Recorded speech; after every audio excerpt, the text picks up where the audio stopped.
And God the Father makes other characters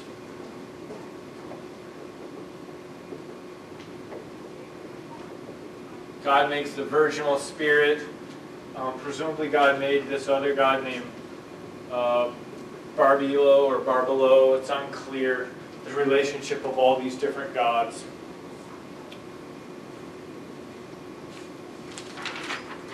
But Jesus says there's the monad, and then there's all these other gods. Virginal spirit, Barbelo, there are others listed. Now, it gets tricky when it gets to Sophia. What did Sophia do that she was not supposed to do? Or before I just have a question. Yep. This is Jesus that's saying that there's like all these other gods. Mm-hmm. Isn't it like basic Christian that it's just one God? Well, some forms of Christianity say that. Other forms of Christianity don't. So this one just like isn't? I'm just confused about. I thought that it was just like the, God. Yeah, this form of Christianity is not monotheist. Okay. There was never just one form of Christianity. As far back as we can go, we can find multiple forms of Christianity existing side by side at the same time. This one is not monotheist. I mean, it's a good question you raised. That's the short answer. One of these gods is named Sophia, and what does Sophia do that she's not supposed to do?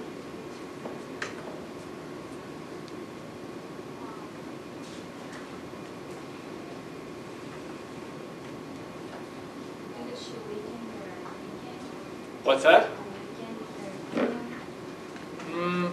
She may have done that at one point. That's not where she begins to go wrong, though. Look on page 149.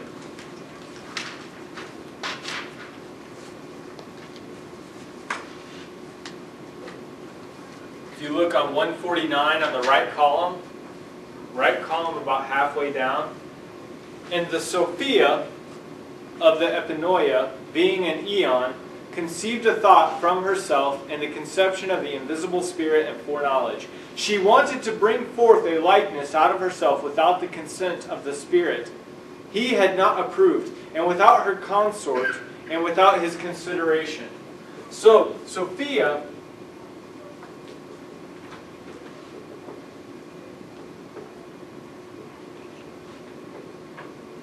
creates without the permission of the monad. Right? You're not supposed to do anything without the monad's permission, but she creates something without the permission of the monad. This is where she goes wrong. And though the person of her maleness had not approved, and she had not found her agreement, and she had not thought without the consent of the Spirit and the foreknowledge of her agreement, yet she brought forth. And because of the invincible power which is in her, her thought did not remain idle, and something came out of her which was imperfect. Okay, because she did it without permission, it was like this bastard child who was corrupt from the beginning. It was imperfect and different from her appearance, because she had created it without her consort. And what did she create without permission? What was that guy's name?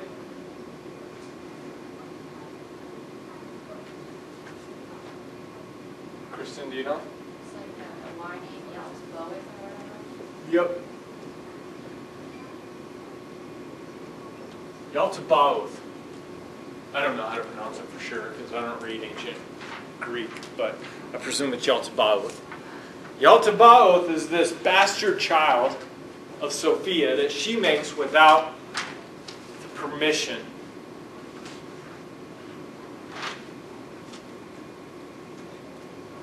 Who is this Yaltabaoth? According to this text, it's somebody we've seen before. Where have we seen him before? What other name does he go by? Like Jesus? No. It doesn't name, but you can guess from the text who he's supposed to be. Maybe like Gabriel or you've seen. No. Yahweh. Who is Yahweh? God. That's the name that the ancient Israelites gave their God, right? So Moses goes up on the top of Mount Sinai and gets the Ten Commandments from Yahweh. Who created Adam and Eve? Yahweh. According to this story, he gets the name Yaltabaoth, and Yaltabaoth creates Adam and Eve. And it goes through the story of the Garden of Eden, except this secret book gives you the backstory that you never knew about Yaltabaoth. Now, he's also called the Archon. There are more than one Archon, but that's one of his titles. He's an Archon.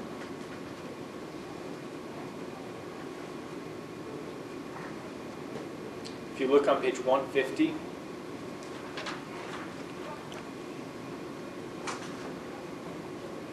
he's this bastard child. He's messed up because he was made without permission.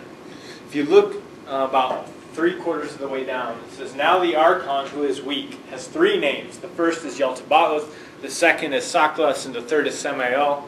And he is impious in his arrogance, which is in him. So he's arrogant and impious. For he said, I am God, and there is no other God beside me. Who else said that?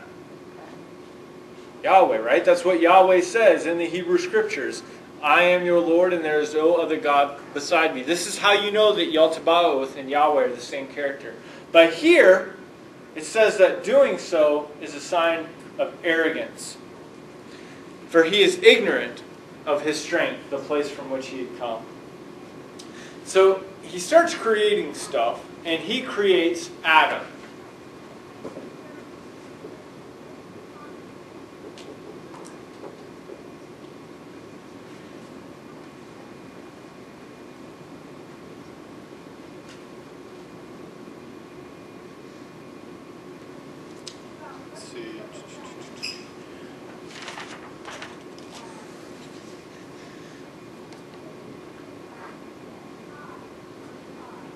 Look on page 151.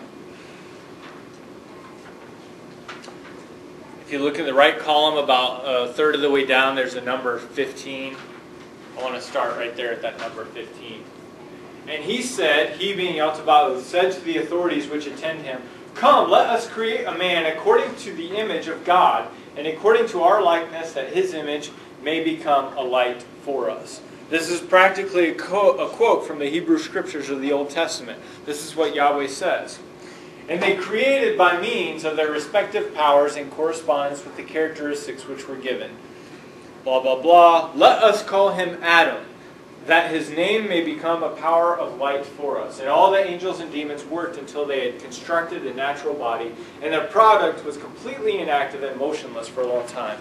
So, Yaltabaoth and a group of angels and demons cobbled together this Adam, this human being. But he's inactive. He doesn't move. He doesn't have any spirit inside of him. He's like a lump of clay without any soul. Think of it as like a gingerbread man, right? Oh man, that's a terrible name.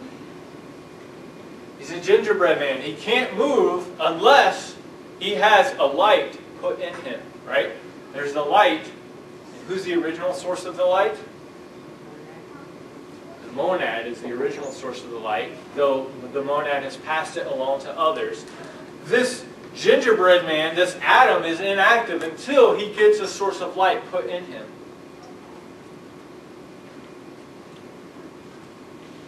If you look about 6 or 7 lines up from the bottom of 151 in the right-hand column, and they said to Yaltabaoth, blow into his face something of your spirit, and his body will arise. And he blew into his face the spirit, which is the power of his mother. So Yaltabaoth got it from Sophia.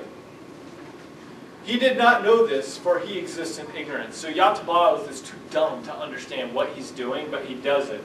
And he blows his spirit, or part of his spirit, into Adam.